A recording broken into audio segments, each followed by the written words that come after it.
Nak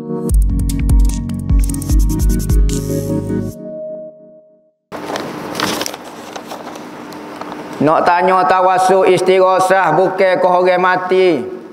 Anak ada yang terputus hubungan dengan dunia melainkan 3 perkara. Bagaimana pula orang alim yang dah meninggal kita boleh istighosah lagi ustaz? Ke orang mati dah putus hubungan. Betul? Apa maksud putus hubungan sini? Yakni orang yang sudah mati tidak boleh beramal lagi. Segala amalan dia sudah terputus. Sebab tu dalam hadis tersebut in qata'a amaluhu, terputus semua amalan si mati. Yakni orang yang mati sudah tak boleh beramal kecuali 3 benda. Masih lagi dibilang perbuatan si mati, masih lagi dikira amalan si mati, yakni harta wakaf, anak dan doa dan ilmu yang manfaat. Nah, hak tu hasil daripada amalan si mati. Dalam hadis tu tak sebut pun kata orang hidup terputus hubungan dengan orang mati. Kalulah hubungan orang hidup terputus dengan orang mati, apa pedah kita pergi ziarah kubur, duk wisalam assalamualaikum, putus habis, tak payah pergi ziarah, tak ada apa. Apa pedah kita lepas pada orang mati, kita duk depan dia, duk doa kepada dia. Nah, ya Allah ampunkan disyariatkan semayang mayat tu apa? Kerana masih ada hubungan lagi. Nabi Muhammad Isra' Mi'raj jumpa dengan Nabi Musa. Nabi Musa tolong ngejah kepada kita semayang 50 jadi 5. Nabi Muhammad ngejah tapi idea Nabi Musa. Nabi Musa hidup kau mati pada masa tu? Mati. Maka adakah mati itu tidak memberi faedah? Bukan hadis ni kata tak ada faedah, amalan kita putus hubungan dengan si mati. Hadis ni kata melainkan 3 perkara ni, iaitu orang mati tak boleh beramal. Jadi apabila ada hubungan boleh kita tawasul dan boleh istighosah. Nah. Banyak lagi hujah ulamanya hamba sebut secara rekah. Nah. Adakah siapa doa anak tak semayang, tak puasa kepada ibu bapa dia, maka berdoa ni orang fasik, orang jahil pun Tuhan terima. Bahkan orang kafir pun Tuhan terima doa dia. Nabi kata doa orang yang kena zalim itu tidak ada hijab, sekalipun yang berdoa itu kafir. Lepas tu bo tinggal semayang tu gak Tuhannya terima. Orang kafir Tuhan terima lagi doa dia. Ke orang kafir kadang-kadang banyak permintaan dia kan. Tengok Merry Christmas apa, tengok pak dia duk doa nak makan nasi. Pak dia duk doa gini. Sebab tu makruh kita tak berdoa buat tangan lagu ni. Tak boleh buat gini sebab menyamai dengan agama orang lain. Cuba tengok tu. Pak dia nak makan nasi. Ya apa royak? Saya minta gini supaya makanan saya berkat dapat gini. Dia pun kata amin. Pak dia amin juga. Maka tak boleh doa lagu ni serupa dengan orang kafir. Tak jadi kafir tapi boleh menjauhi sifat serupa dengan orang kafir. Maka doa orang kafir boleh. Maka anak kita tak semayang lagi-lagi lah siapa doa dia. Nah, masalah dia tak semayang tu kesilapan dia lah. Dia tak puasa kesilapan dia lah. Maka doa ni sampai. Nah. Sekalipun dia bukan anak yang soleh, anak tak berjuru, tetapi dia berdoa kepada ibu bapa dia sampai. Nah.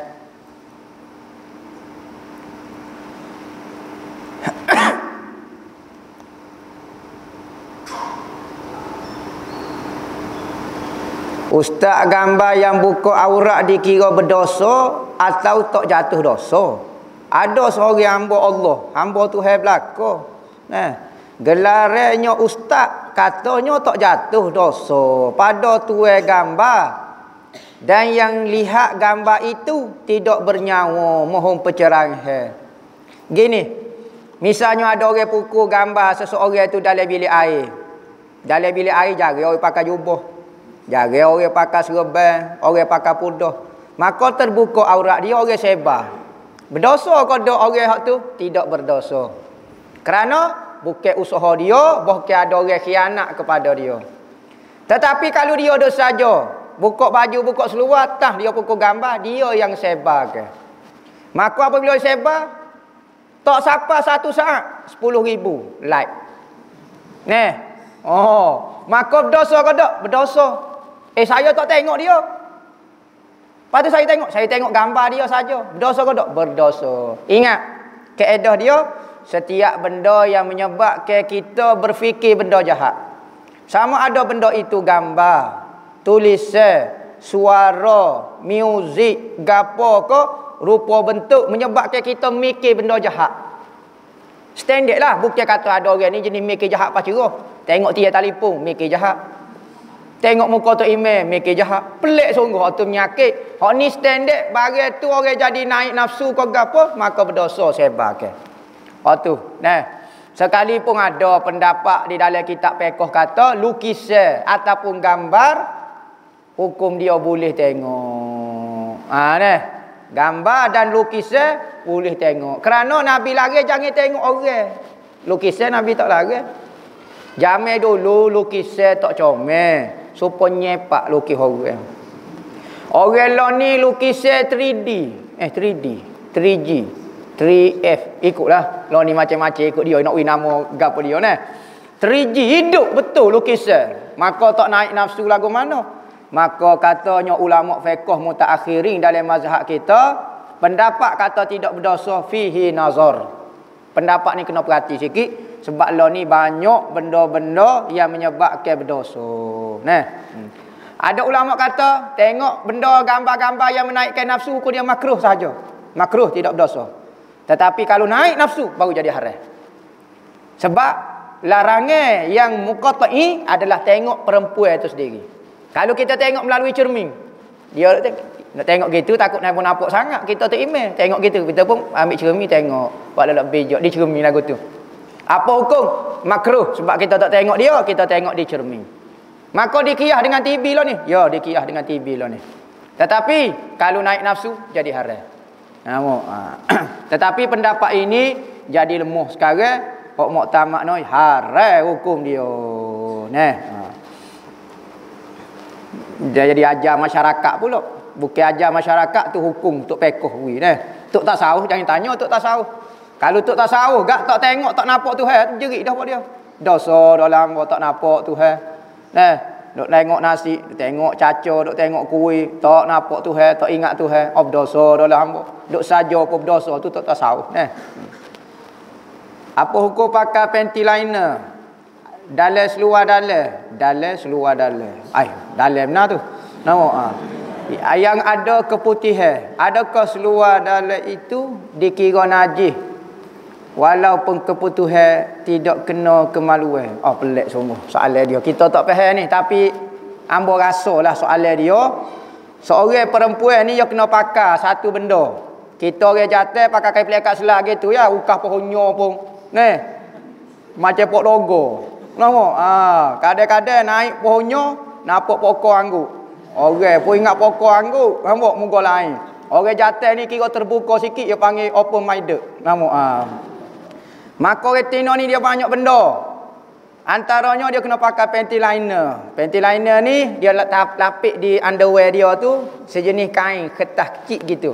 Bukan hak besar time dia mari period tu untuk darah. Tapi hak ni untuk lapik biasa-biasa. Lebih-lebih lagi orang ada keputihan.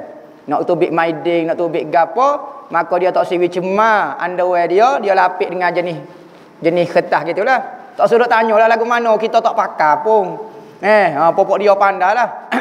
Maka apa hukum lagu tu? Okey, tengok kalau panty liner dia kena keputihan, kita sebut dah keputihan ni ada dua hukum. Kalau dia jenis macam air saja, tidak najis.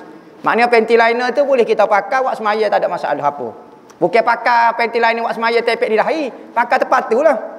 Kalulah kita buka di underwear kita, tengok panty liner kita macam gel gitu timbul, gitu macam lendar gitu, maka tu najis, maka kena soyok panty liner buang. Tengok underwear kita kalau kering, okey boleh pakai buat semaya. Jangan pakai atas kepala. Gitu. Gitu maksud dia lah. Saya sedang beramal. Apa-apa yang ustaz beri, banyak ayat Quran. Payah nak ikut 40 hari. Saya ni ada period apa dia. Lagu mana nak istiqamah. Baca sekadar hak kita dah, hak tak dah nak kata lagu mana. Selawat lah. Jangan baca hak ayat Quran. Selawat. Solat jemaah dengan anak umur 8 tahun. Boleh kau niat jadi tok imam. Ingat. Nak semaya jemaah ni syarat makmum kau, imam kau mesti mumayyiz. Mumayyiz ni budak yang kenal kanan kiri, boleh makan sendiri, boleh minum sendiri, boleh istinja sendiri. 3 tu dia boleh buat, sekalipun dia periksa boleh belakang, maka dia tu mumayyiz. Tapi kalau budak tu makan tak boleh sendiri, minum orang suap, basuh hayuk pun orang basuh, tapi periksa saing ekmek dapat A belakang, periksa universiti dapat 4 flat, maka dia tetap tidak mumayyiz. Maka bila tidak mumayyiz, tak sah berjemaah dengan dia, tak boleh beriman. Mohon ustaz ijazah bismillah yang diamalkan Nabi Khidir, hamba ijazahkan bismillahi masyaallah la yasuku illallah, bismillahi masyaallah la yasrifu su'a illallah, bismillahi masyaallah fama kana min nikmatin faminallah, bismillahi masyaallah wala haula wala quwata illa billah. Pak ayat ni baca 4 kali, pagi sekali, petang sekali. Amalan Nabi Khidir sangat mujarab untuk keselamatan, lebih-lebih lagi di zaman Covid ni. Selamat berlaku. Mohon ustaz sebut secara ringkas 7 akobah yang dinyatakan oleh Imam Ghazali dalam kitab Minhajul Abidin. Hamba tak ingat 7 akobah tu. Tapi ada 7 lah. Akobah ni maknanya rintangan kita untuk menghadapi ibadat kita ni supaya sampai kepada Tuhan, maka kena halangi 7 akobah. Halangi. Salah satunya akobah taubat, akobah ilmu. Rintangan ilmu tu, ngaji biar betul. Ngaji tak betul, kabar-kabar nak sapak Tuhan, sapak setan dah. Ustaz, kalau hamba baca al-Mulk lepas pada maghrib, lepas pada tu mati, malam tu masa tidur kita lepas pada azab kubur ataupun kena baca dekat nak tidur, tak syarat. Hak penting baca pada waktu malam, amalan kita waktu malam, tak apa. Lepas dah azab kubur, tak syarat dekat nak tidur dah. Adakah wajib kita bertaubat kerana meninggalkan solat Jumaat walaupun di bawah perintah ulul amri? Kerana saya mendengar Syekh Abu Zaki menyebut tetap wajib untuk bertaubat supaya diterima keadaan ini kerana keuzuran dan kerana perintah Allah. Gapo dia tak tahu, ya ayyuhallazina amanu, gapo dia tahu. Dan tetap berjalan walaupun apa jua keadaan, tetap juga kena dosa juga tinggal semaya Jumaat. Tinggal semaya Jumaat lah ni, kita tak semaya Jumaat adalah kerana perintah daripada ulul amri, pemerintah. Bukan kata Tok Imam saja-saja tak segi semaya, Tok Bila tak segi semaya. Kita tak pergi semaya lah ni kerana arahan. Maka tak berdosa. Sebab apa? Sebab kita nak pergi. Orang halal. Nak kata lagu mana? Orang halal pula dia ada sebab dia. Bukan saja-saja dia duduk saja. Puha duduk saja lagu mana kalau kita ambil orang daripada masjid. Bukan lagu tu. Dia ada sebab juga. Maka istihad pokok dia. Kalau berdosa dia lah. Kalau betul-betul pokok dia lah. Pokok kita tak berdosa dah. Maka benda tak berdosa tak payah taubat. Ada seorang ustazah dulu pernah sebut lagu ni. Tetapi ustazah tu kata saya jawab menurut tasawuf. Maka menurut tasawuf, setiap kesilapan sekalipun benda itu tidak kesilapan kita, maka sunat kita minta maaf dengan Tuhan. Takut-takut kita rasa bermudah-mudah pula dengan Jumaat. Rasa tak dosa langsung. Biar ada rasa sedikit kesilapan, sedikit kekurangan daripada pihak kita tinggal Jumaat. Situasi saya bekerja di syarikat besar, panjangnya soalannya. Saya hanya duduk di talik duduk rumah kan. Soalan, saya mempunyai hak sebab tidak bayar elang untuk menggunakan alat kerja syarikat pelayar lah, berapa dia tak tahulah. Tiba-tiba alat-alat pejabat tu dia guna buat kerja dia lah, boleh ke tak? Tapi dia minta izin dah. Maka kalau pejabat izin, kita guna, jangan punah sudah, maka boleh hukum dia. Kita guna buat kerja pula tu, buat ngopoh pula.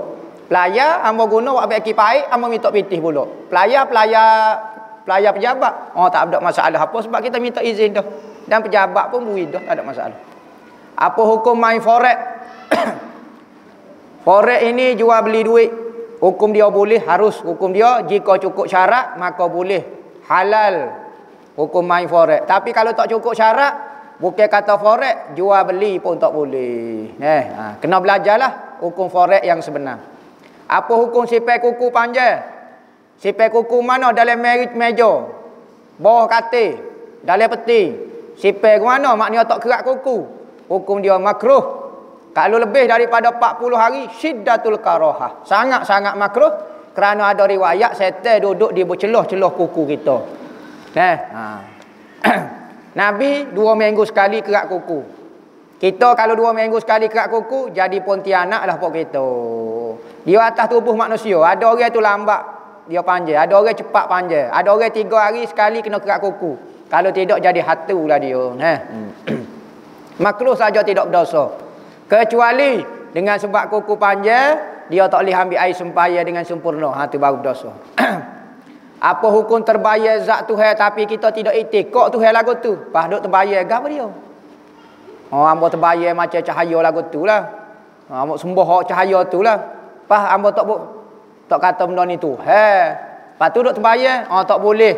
Kerana Tuhan ni tidak boleh dibayarkan, tidak boleh digambarkan. Katanya Imam Sayyidina Ali kata, kullu ma yakhtur bi balik wallahu khilafu zalik. Setiap benda yang terlintas tergambar di fikiranmu, di hatimu, Tuhan selain daripada tu.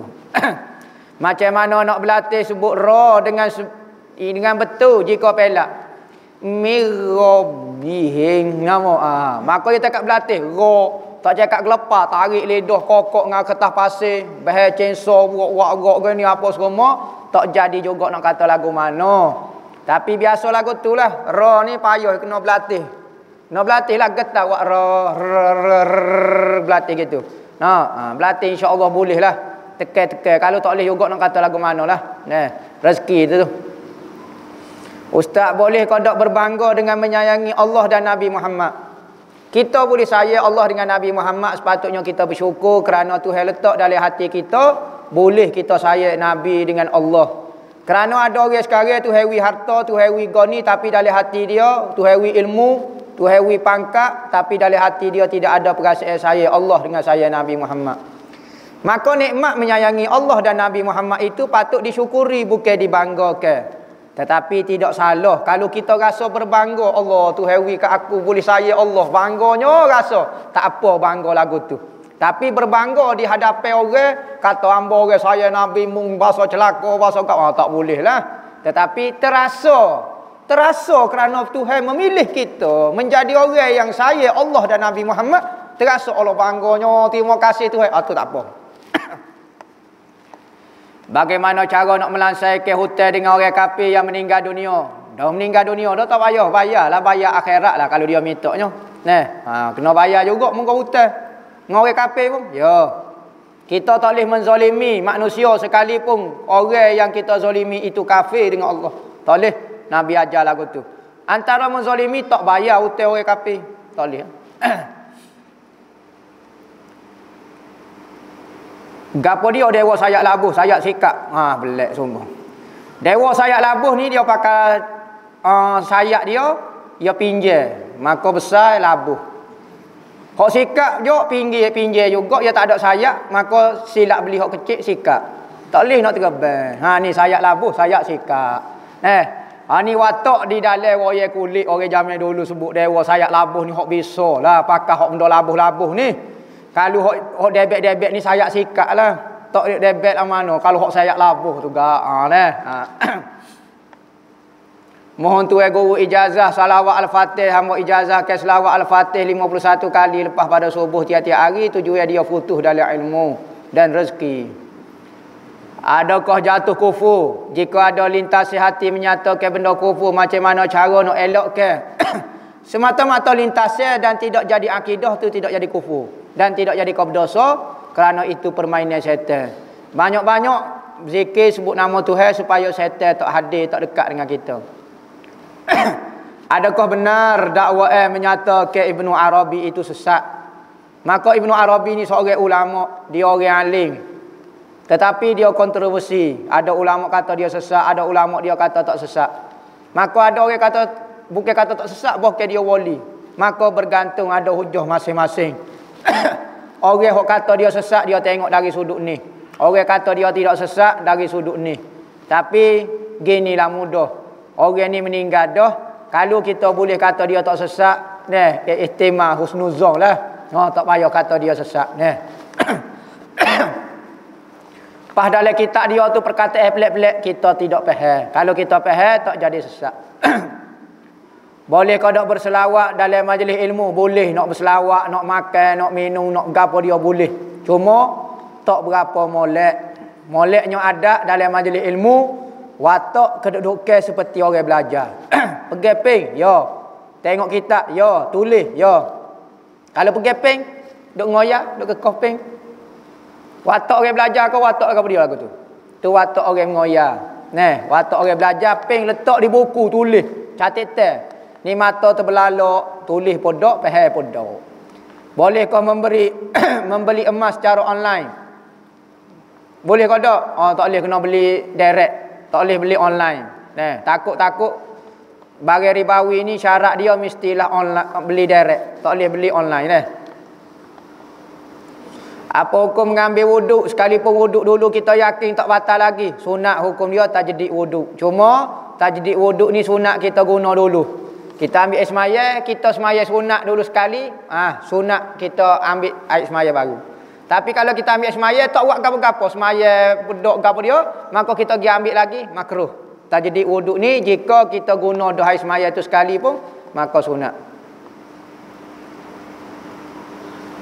Ustaz doa ibu bapa sebelum amin Al-Fatihah ketika solat, amin imam, amin makmum sendiri, hok mana so?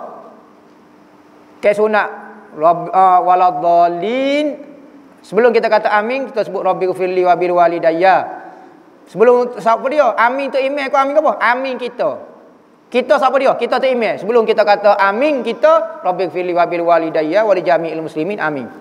Kita makmum pula. Sebelum kita kata rabbighfirli waladhdallin, nah, sebelum kita tu imam kata amin, rabbighfirli wa bil walidayya wa li jami'il muslimin, amin. Lagu tu. Ustaz boleh kau doa amalan cepat kabul ke hajat? Ustaz mohon doa ke saya cepat dapat balik pindah semenanjung.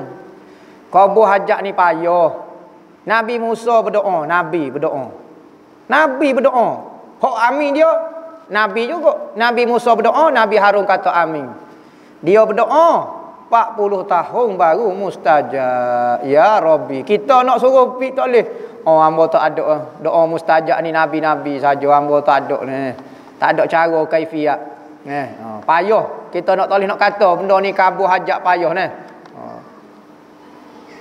Boleh kadang kita berdiam diri dengan mak ayah kita, takut jadi balah mulut dengan mak ayah kita. Mak ayah kita pun sama lebak, kita pun sama lebak. Mak ayah kita buat kau ni, kita bahaya kau ni, sama-sama panah. Mak ayah kita napa tawa pula. Nawa apa? Apa dah mak ayah kita nak win napa, kita win napa. Sudah baik senyaklah, senyap. Berdosa tak kita mengepek dalam hati? Dalam hati ke, tak ada gapo dia lagi. Tapi kalau kita supuh dalam hati, maka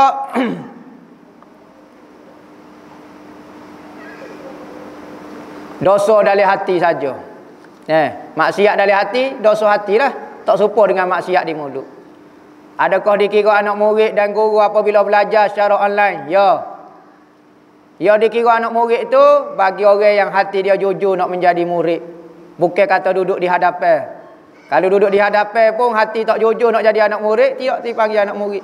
Tapi dia berjauhan, tengok melalui online, dia bercita-cita nak jadi anak murid, insya-Allah jadi anak murid. Apa hukum makan belakang? Apa hukum makan belakang? Makan belakang ada ulama kata halal, ada ulama kata haram makan belakang ni. Ulama kata haram makan belakang, dia kata dia kiyah dengan kura. Tak boleh makan sebab bercengkera.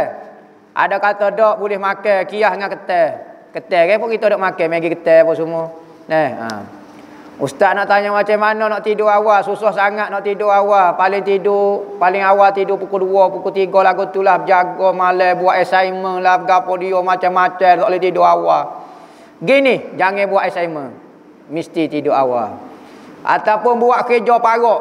Pagi lepas maya subuh jangan duduk tidur. Duduk zikir, duduk selawat, khidmat kau orang apa semua. Jogging kau gapo dia, insya-Allah lepas maghrib tak ada maya isya, selok selalu. Ni tidur tengah hari, kabar-kabar nak tidur awal juga, payahlah. Tu antara caranya. Tak ada doa. Bismillahirrahmanirrahim tidur. Pop tidur. Tak ada payah nak cari doa lagu tu. Makan obat tidur pun kadang-kadang tak tidur lah ni. Apakah tindakan yang perlu dilaku jika melihat seorang yang sedang nazak? Orang nazak ni maksud naza'at. Orang yang hampir dicabut nyawa. Nazak dicabut nyawa. Lagu mana nak buat? Nak buat lagu mana? Nak buat lagu mana? Orang duk tengah mati. Apa kita nak buat lagu mana? Nak sekat? Sekat takut cabut nyawa dia. Tekat. Ikat. Nak buat lagu mana? Kita tengok baca Yasin supaya roh dia keluar dalam keadaan tenang. Lepas tu suruh dia husnuzon dengan Tuhan. Ingat Tuhan saya kita dosa banyak, ingat kata Tuhan akan maaf kita. Tuhan baik, biar dia mati dia keluar nyawa dengan sengkau baik dengan Tuhan. Jangan kita duk telinga dia, dia masa muda tak semayang. Tengoklah kakak lepas ni. Kawan tu keruk muka, mu tak semayang, tak tutup aurat. Tengoklah lepas ni, tengok malaikat nampak dah. Tahulah kena napa lepas ni. Dak gitu. Kawan tu nak mati, pakai mati kan gitu ya. Maka sunat kita sebut benda-benda molek supaya dia suka baik dengan Tuhan. Lagu tu. Dan baca Yasin dan ajar sebut la ilaha illallah. Jangan suruh. Sebut la ilaha illallah. Sebut kadek hotel. Tak boleh gitu. Dia kena sebut la ilaha illallah. Lenga kita di mulut dia biar bunyi la ilaha illallah.